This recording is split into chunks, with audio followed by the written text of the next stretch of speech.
Presentación de la gestión de riesgos y cambio climático. Este ciclo compone de 4 cuadernos.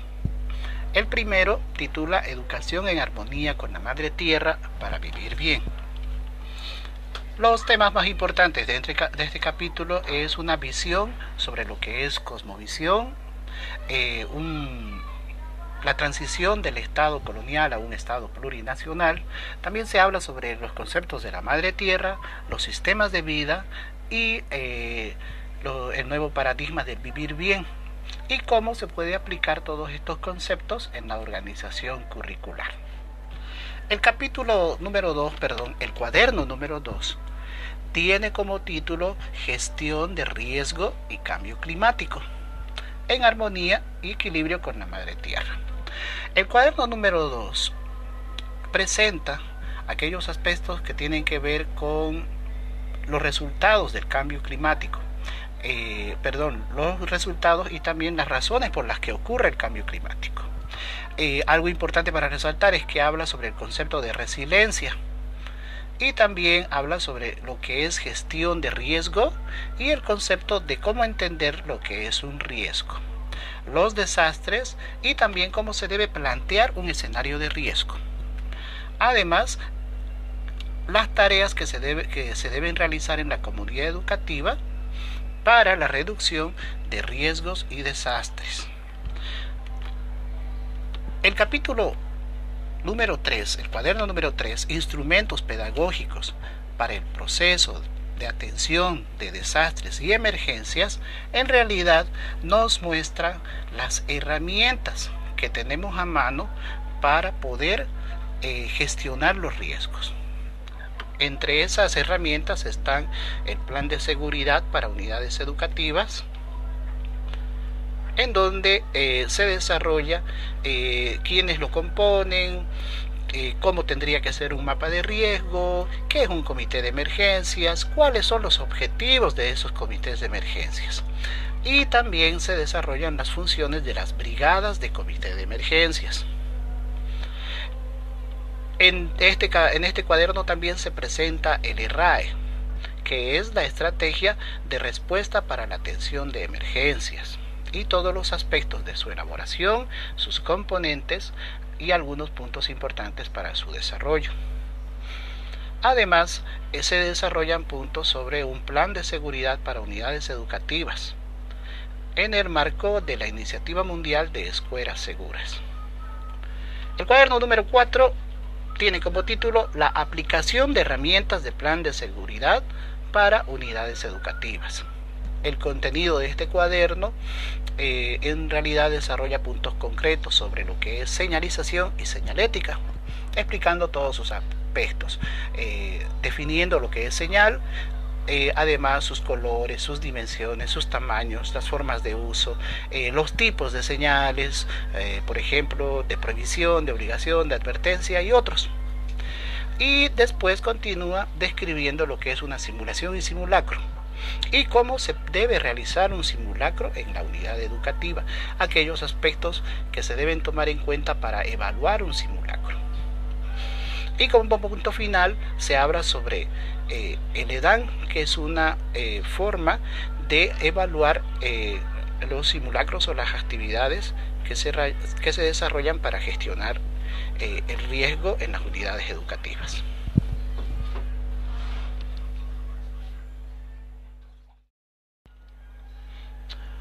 Resumen del contenido de gestión de riesgo y cambio climático. Vamos con el cuaderno número 1, Educación en armonía con la Madre Tierra para vivir bien. Comenzamos explicando el deterioro en la interrelación con la Madre Tierra. Esto ocurre desde que llegaron los españoles a conquistar el continente americano, cuando cambian totalmente la idiosincrasia de los pueblos indígenas y de estas zonas geográficas, trayendo consigo políticas etnocidas de aculturación que han destruido los sistemas culturales tradicionales de nuestros pueblos indígenas. Gracias a esta ideología se han deteriorado los sistemas de vida de la Madre Tierra. Dentro de este aspecto se definen algunas diferencias en lo que es la sociedad occidental colonial, que tiene como característica la maximización de las ganancias económicas, a contraposición de los pueblos y naciones indígenas originarias que realizan sus actividades productivas en base a la necesidad comunitaria y buscando una armonía con la madre tierra, y otros aspectos que se listan dentro del contenido. Veamos lo que es la transición del Estado colonial al Estado plurinacional.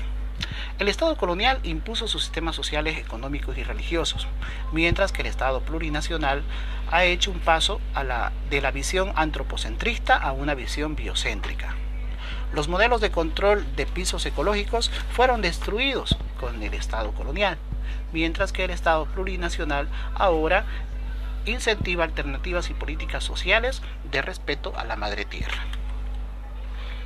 La Constitución Política del Estado establece como principio ético-moral el vivir bien, que quiere lograr un bienestar común para garantizar integralmente la seguridad y la protección de todos los pueblos, de cada individuo y de todas las naciones, que tienen el derecho a vivir seguros.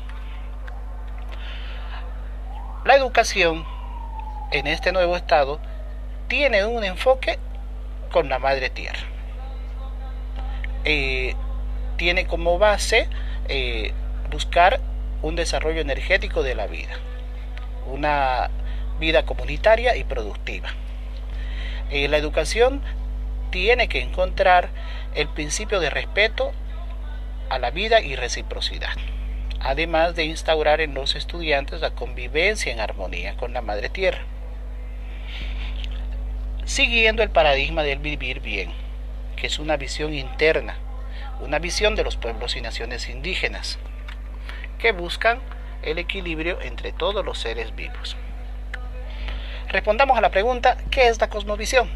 Es un concepto que considera la creación del universo y la forma de ver del mundo que tiene una sociedad.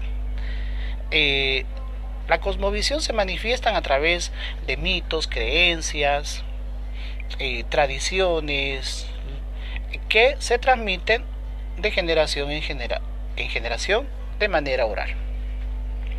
La cosmovisión de los pueblos le da una visión y un sentido del mundo a cada uno de sus individuos.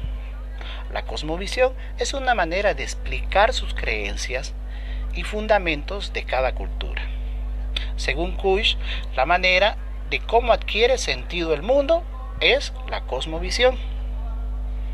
El conjunto de representaciones, un sistema ordenado que tiene como base la naturaleza y forma parte de las acciones de las sociedades, también es denominado como cosmovisión.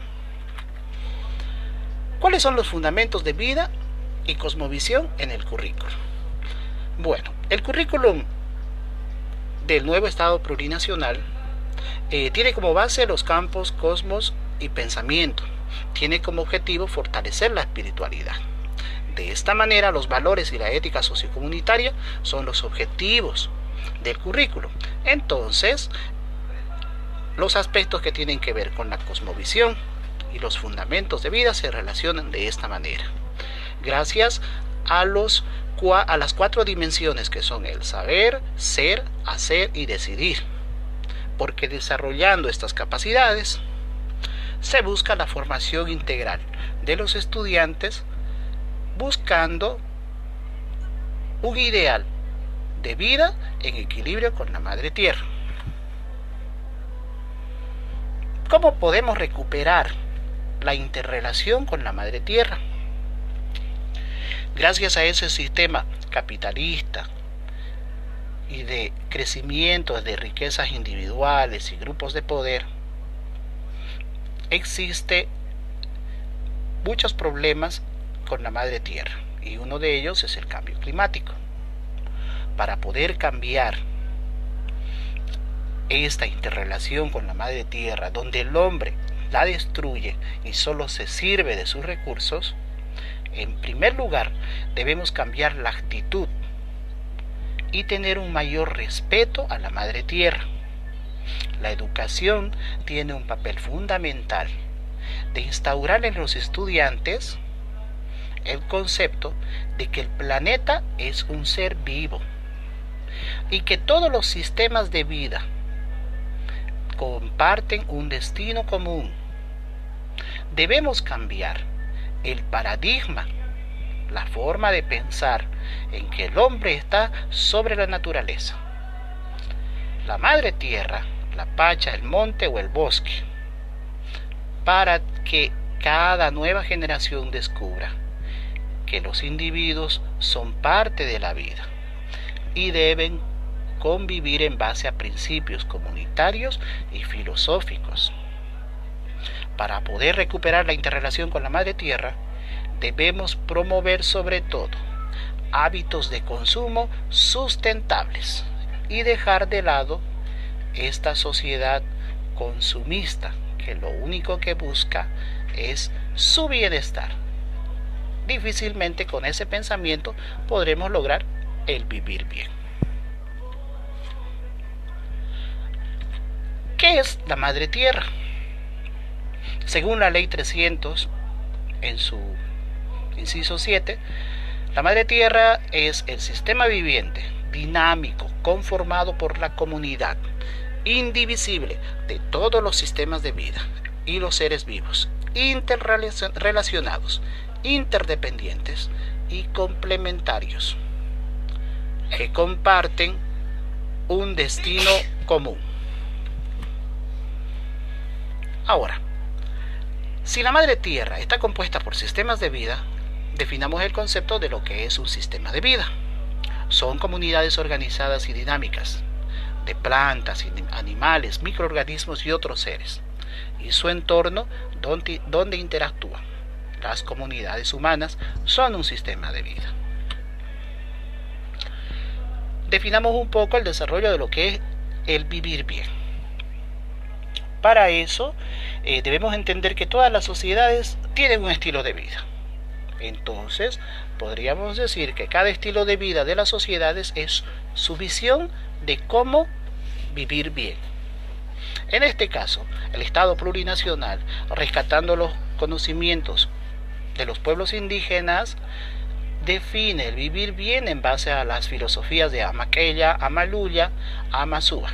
No seas flojo, no seas mentiroso, ni seas ladrón. También sobre el concepto de Suma Camaña, que significa vivir bien. Y en el oriente, el Ñandereco, que tiene como significado filosófico una vida armoniosa. También está el concepto de Tecocabi, vida buena, y Bimaray, tierra sin mal, y Capañay, un camino o vida noble. Entonces podemos ver que el vivir bien en realidad no es servirse de los demás, sino trascender y disfrutar de lo que nos da nuestro entorno sin dejar de lado el bienestar de los que nos rodean. En el contexto de interculturalidad se alcanza de forma individual y colectiva. El vivir bien es un encuentro armonioso entre el conjunto de seres y sus componentes. Vivir bien es vivir en complementariedad, en armonía y equilibrio con la Madre Tierra y las sociedades, buscando la equidad y la solidaridad, y además eliminando las desigualdades y los mecanismos de dominación. Expliquemos o listemos un poco cuáles son los valores del vivir bien. Habíamos visto que las dimensiones de la educación son el saber, el hacer, el ser y el decidir. Entonces la Ley 300 establece que cada ciudadano debe desarrollar hábitos de vida sostenible, que están en bases a la filosofía de vivir bien, que nos van a dar como fruto una sociedad justa, equitativa y solidaria. Entonces cada individuo miembro del Estado plurinacional tiene el derecho de crecer, de pensar, de alimentarse, de trabajar, de comunicarse, de escuchar y de soñar, pero de manera recíproca, buscando la seguridad, complaciendo los servicios básicos, la producción, la salud, el poder social y comunitario, los derechos de los ciudadanos, las artes y la cultura, no para el beneficio individual, sino el de la comunidad. Mientras nosotros vivamos estas necesidades, como crecer, alimentarse, trabajar y otras, direccionándolas en base al equilibrio con la sociedad, estamos logrando que el paradigma del vivir bien se haga realidad. Entendamos un poco lo que es la visión biocéntrica en la educación. Tradicionalmente, el enfoque educativo o la manera en cómo nos formaron a nosotros fue un enfoque antropocéntrico. De manera que esta ideología, donde el hombre podía servirse de los recursos naturales, ha sido una manera de justificar cómo se han saqueado o cómo se han instaurado sistemas extractivistas en los gobiernos para explotar los recursos naturales. Y a nombre del desarrollo de la humanidad se han destruido los sistemas de vida que forman parte de la madre tierra. Entonces, la visión antropocentrista pone al hombre en el centro de la naturaleza, dejando la facultad del hombre a definir el futuro de las demás especies. La nueva educación empuja, impulsa a los estudiantes y a las nuevas generaciones una visión biocéntrica que consiste y que reconoce que el hombre, junto con las demás especies, son parte de la naturaleza y ninguna posee el control sobre la otra.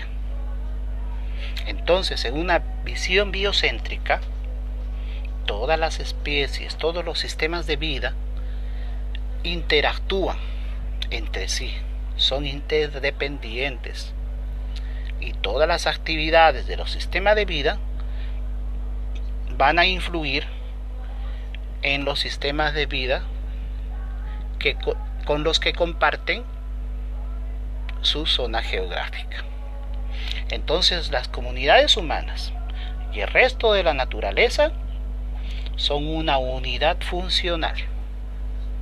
Esto es el enfoque biocéntrico.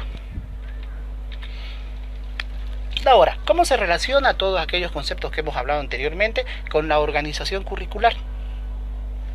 Bueno, en cumplimiento de la ley número 070, que tiene el desarrollo de un modelo sociocomunitario y productivo, y además como principio tiene las dimensiones del ser, saber, hacer y decidir, entonces debemos generar procesos educativos dirigidos a fortalecer pedagogías descolonizadoras que rescaten y revaloricen los conocimientos locales. Entonces, este es el punto en el que se relaciona la organización curricular con la convivencia con la naturaleza y salud comunitaria.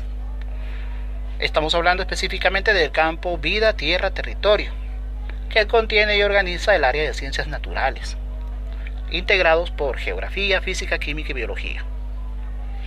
Estos van a generar contenidos dentro del objetivo de vivir en convivencia con la naturaleza y la salud comunitaria, que van a generar también prácticas de la vida, en la vida y para la vida. Ahora, el diseño curricular y los ejes articuladores se relacionan también con la convivencia armónica y el respeto con la madre tierra. Y habíamos dicho que el campo de saberes y conocimiento, vida, territorio, se encuentran las asignaturas de geografía, física, química, biología. Estas asignaturas deben promover la valorización de los recursos naturales. Y además, muy relevante, se debe promover el enfoque biocéntrico para cambiar el paradigma de los nuevos miembros de esta sociedad y para que estos comprendan y conozcan la relación entre seres vivos y la madre tierra. Vamos con el cuaderno número 2. El cuaderno número 2 tiene como título Gestión del cambio climático en armonía y equilibrio con la madre tierra. ¿Qué entendemos por cambio climático? El cambio climático habla sobre aquellos efectos que tienen los sistemas de vida, el calentamiento global, las causas, las consecuencias y la prevención. Se desarrollan todos ellos dentro de este cuaderno. También se hablan sobre los ámbitos de convergencia entre gestión de riesgo y desastres y cambio climático. Una gestión de riesgo de desastres debe identificar, monitorear, analizar y reducir los riesgos.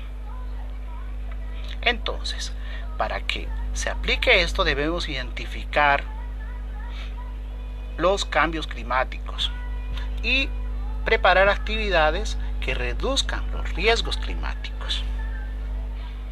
Se habla sobre el concepto de lo que es resiliencia.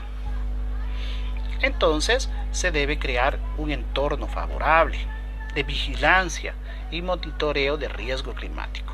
Esto entonces le dará la capacidad a la comunidad educativa para poder enfrentar y tomar medidas si es que se presentan eventos adversos.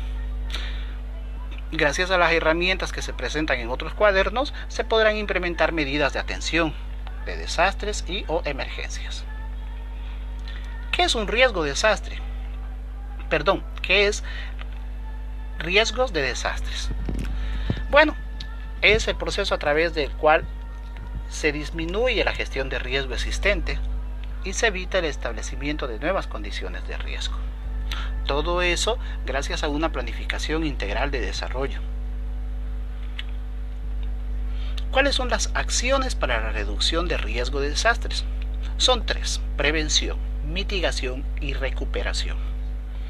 La prevención van a ser actividades que eviten los daños a las personas, haciendo un diagnóstico.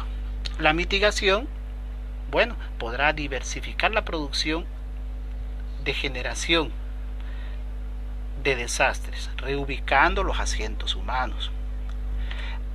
Recuperación sería la manera en cómo se pueden restablecer las condiciones normales de vida luego de que ocurre un evento adverso.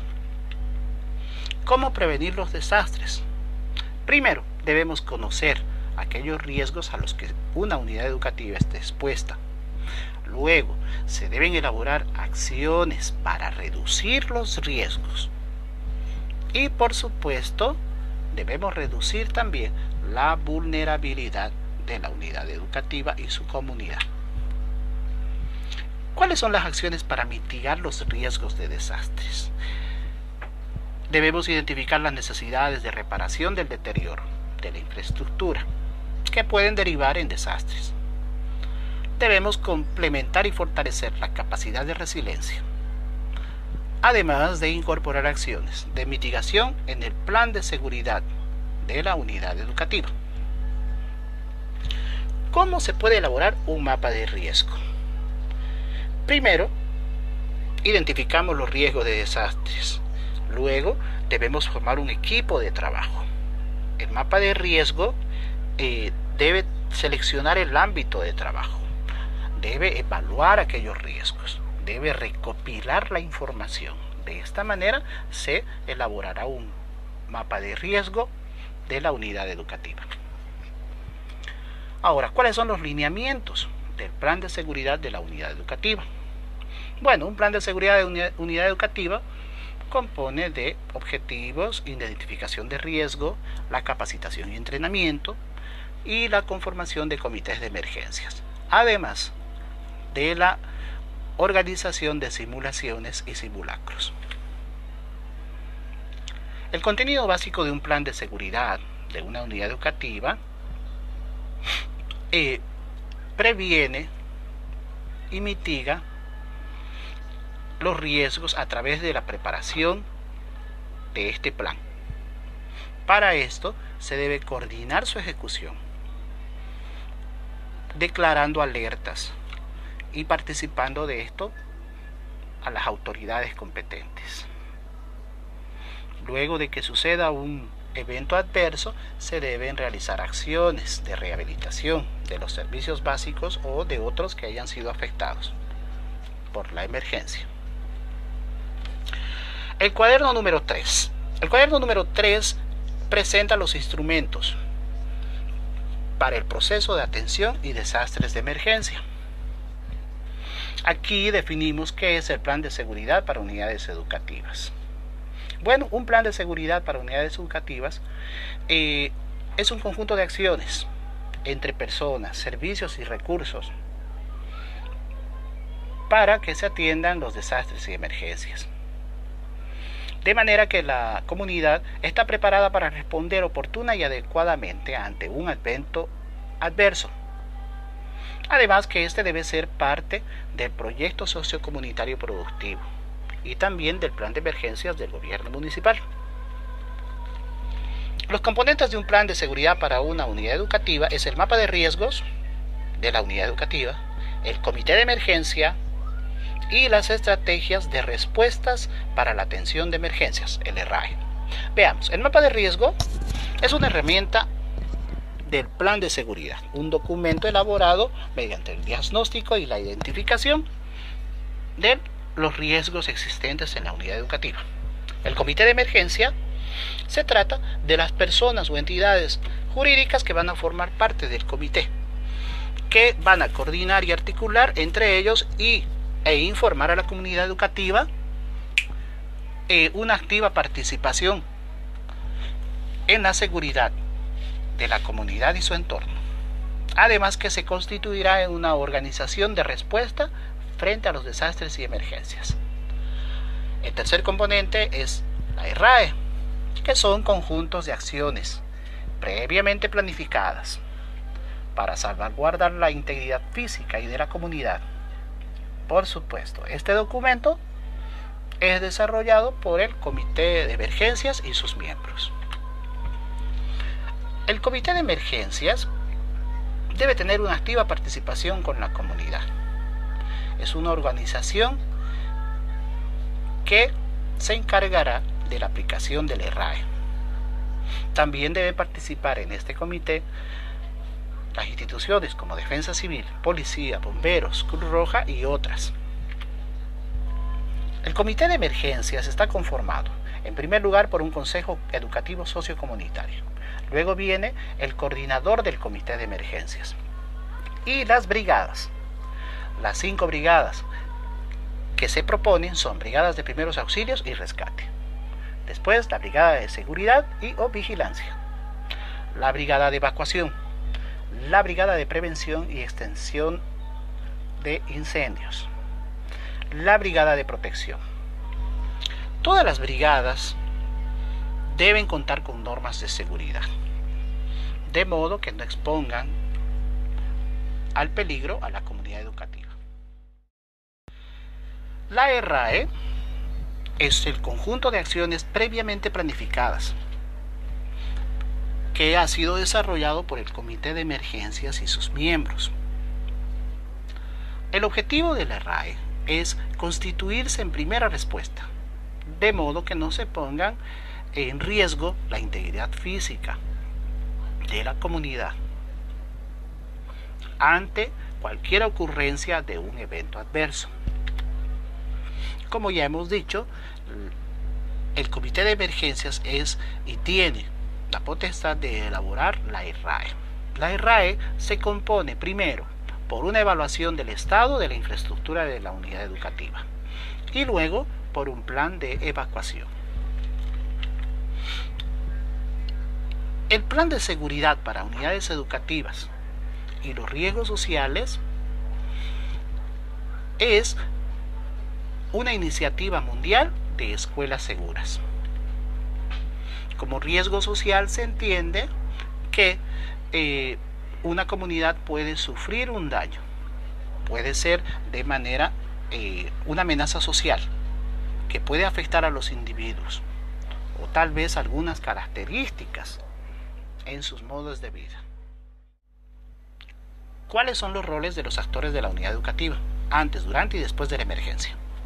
Antes de que se presente un evento adverso, la unidad educativa ya debe tener planificadas sus medidas preventivas. Durante el evento adverso se deben desarrollar las acciones que están dispuestas en la planificación de la gestión de riesgo.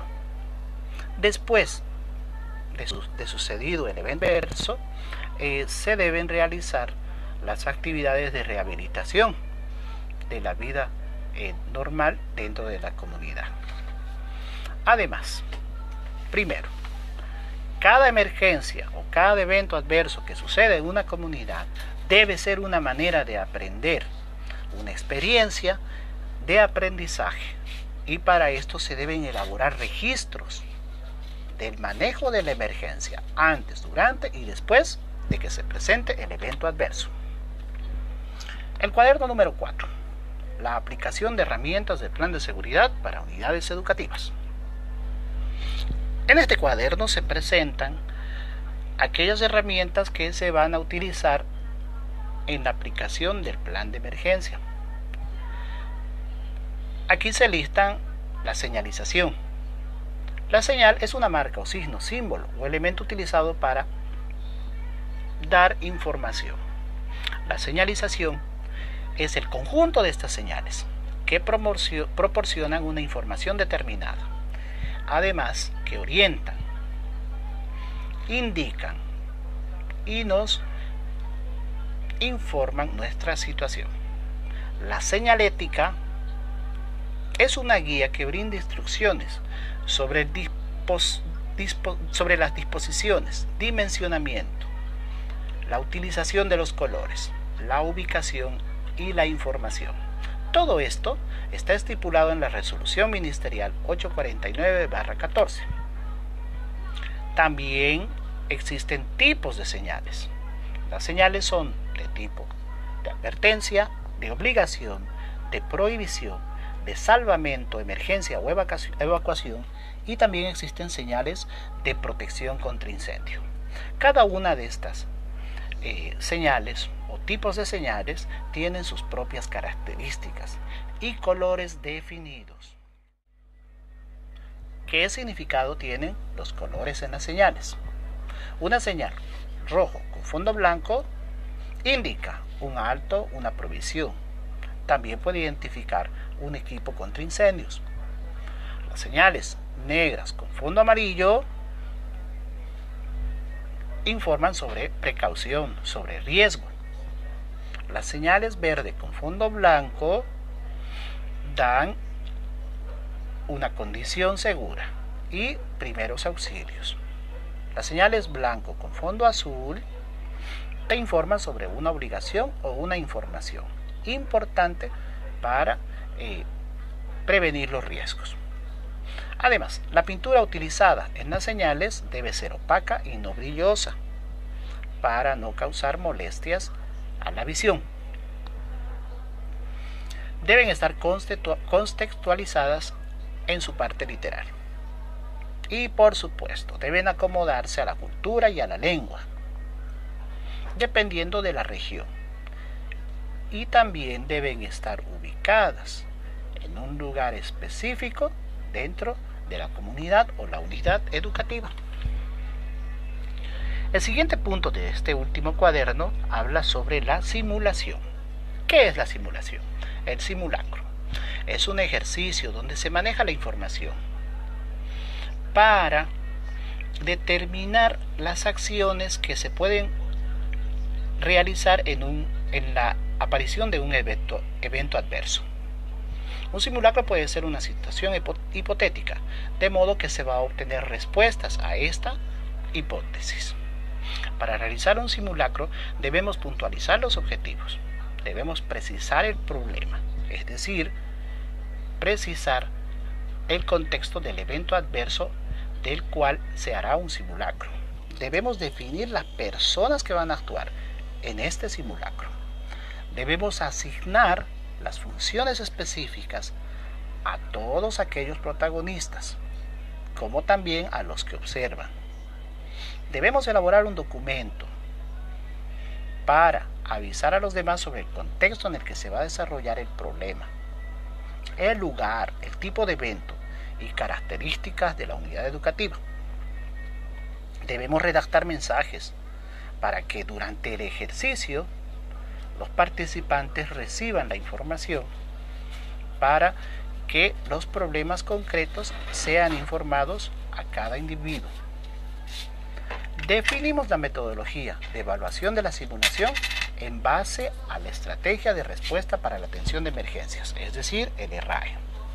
¿Qué tipo de simulacros hay? Bueno, los simulacros pueden ser parciales, totales o generales. Eso sería según su alcance. También hay simulacros anunciados o sorpresivos. Eso sería según si los protagonistas son informados en la realización del simulacro. Y según la complejidad del simulacro, pueden ser simples, complejos o de múltiples hipótesis. ¿Cómo podemos reaccionar ante un evento adverso? ¿Cuáles son las acciones que la unidad educativa debe realizar ante un evento adverso? Según todo lo expuesto con anterioridad, primero, se debe activar la alarma. Debemos asegurarnos de que existe coordinación. Luego, brindar los primeros auxilios. Y apoyo psicoemocional a todos los individuos de la comunidad. Estudiantes, maestros, personal y otras personas. Se deben buscar las víctimas. También debemos sofocar los incendios. Lograr la evacuación correcta de todos los individuos. Acompañar a los evacuados a una zona segura. Luego se debe elaborar un informe de aquellos derechos vulnerados de las personas, niños, niñas, adolescentes, y luego restituir esos derechos. Evitar el daño a la infraestructura o bienes de la unidad educativa. Esto dentro de la realización de un simulacro. Y además, debemos facilitar la intervención de los equipos especializados, como ser bomberos, defensa civil, Cruz Roja y otros. Es importante la aplicación del documento de evaluación de daños y análisis de necesidades en educación, EDAN-E. Este instrumento debe ser utilizado por los miembros de la unidad educativa en situaciones de desastre y o emergencia, de modo que se pueda reportar la situación y todos aquellos aspectos que ocurrieron en el evento adverso.